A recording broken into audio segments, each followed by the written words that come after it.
It was like Cliff wasn't there, and it was tough. And the way that we coped with that was to take that out on Jason. They hazed the hell out of that guy. Jason's birthday today. Let's kill him. We would always go drinking, all of us, without him, and then we would, of course, charge the whole evening's festivities to his room. We love you, Jason. Honest. We would tell him things like, you know that mini bar in your hotel room? It's all free, Jason, so let's drink it. And I didn't know that it cost money.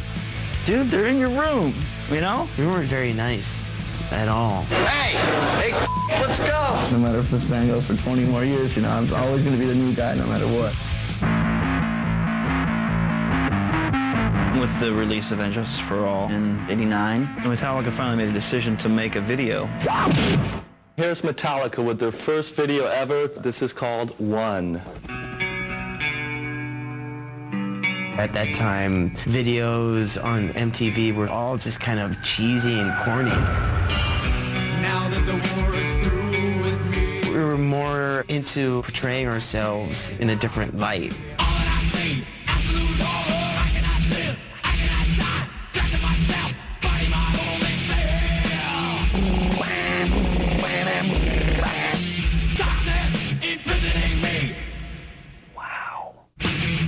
Television had the power to show the people what Metallica looked like and sounded like and make it almost a household name. When the One video came out, it exposed millions of new people to Metallica.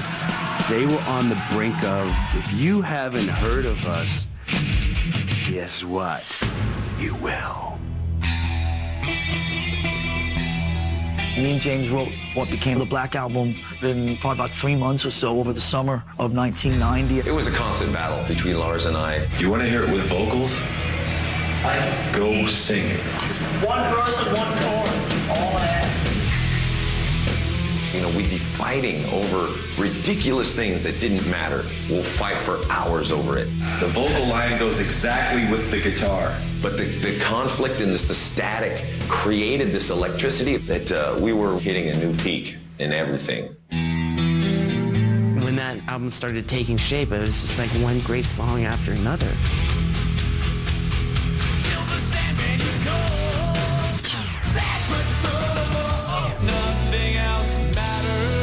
From a production and songwriting point of view, it was a departure from all the albums they had done.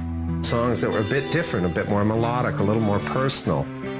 It was an amazing record, and it kind of had the feeling of keeping their old fans happy, but also kind of crossing the boundaries into new stuff.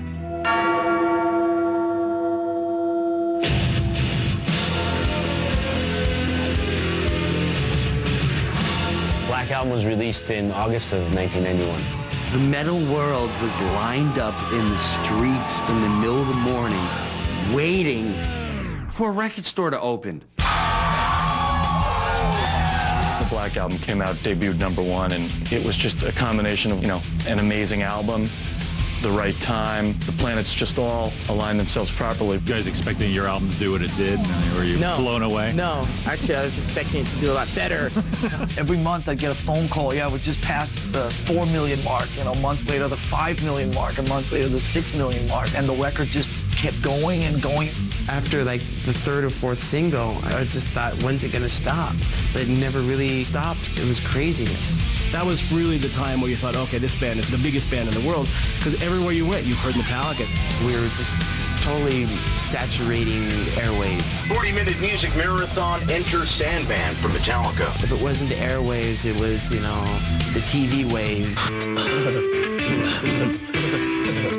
Metallica rule! If it wasn't the TV waves, it was like the media. We were on front covers of magazines, and it was just everywhere. You had people in Russia. You had people in China. There's people on satellites jamming to Metallica. I remember one time, dude sends a video. It comes on the screen, and you're inside the cockpit of a spacecraft. You see these dudes come floating into the picture, right? And you hear music come on, and it's Metallica. And he takes his hands, and his hands come up, and he's got Justice in one hand, and he's got the Black Album, and he goes...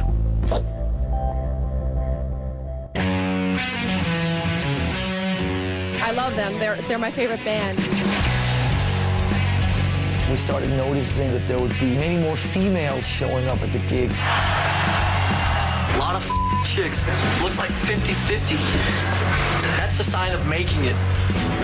We got to a point where we would tell our tour manager, when we go off stage, we want you guys to have the showers running and girls in there ready and willing to bathe us. They became known as tub tarts. The guys on the crew would go out and ask young, willing females if they're willing. The opening line would be, "Would you mind getting your hair wet?" We'd get off stage, hop in the shower, and voila, there'd be like, a girl in there. Sometimes 2, sometimes 14. Whoever was in the shower last would get the not so good looking ones, I'd be lying to you if I said it wasn't pretty fun. Might sound stupid, but how many in here don't have the new album? The Black Album was giant, and we went everywhere and anywhere. We were on the road for 2 years, and I think did somewhere in the vicinity of about 250 shows. The band set out to play every market that they possibly could, and that was worldwide. Moscow, we're having some fun today! We'd finish a leg on the tour, and I remember our manager would come out, "Hey guys, guess what? We got to go back to Japan. The Wherever I May Roam single has gone through the sushi house roof or something, we got to go back there." When a record's got those kind of legs on it, you got to go out there and just try and hold on.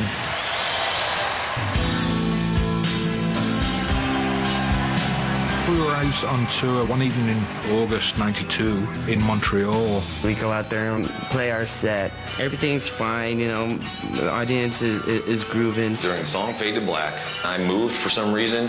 I was right over a canister that would shoot up a 12-foot chemical flame.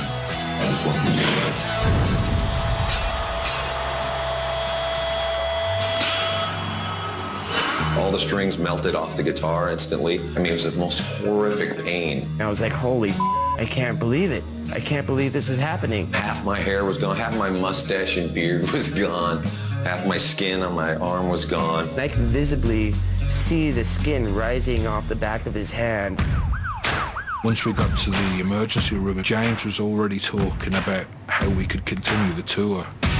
The Metallica attitude is, okay, that happened, but that's not going to stop me from doing this. James would not be able to play guitar for quite a while, but he could continue singing. So we got another guitar player, and we were up and running again within 2.5 weeks. Bang, they came right back. Dun, dun, dun, dun, dun, dun. Metallica.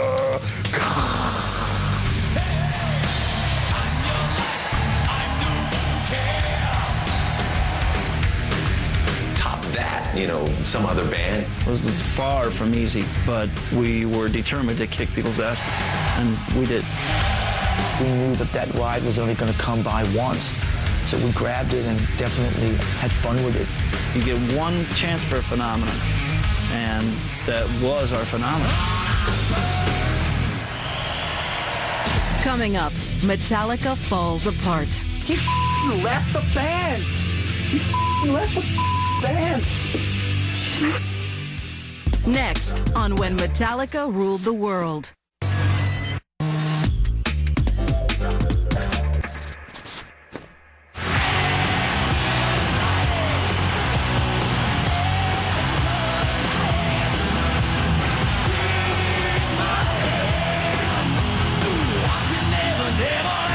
After the Black Album tour of almost 3 years, I could not believe that it was over.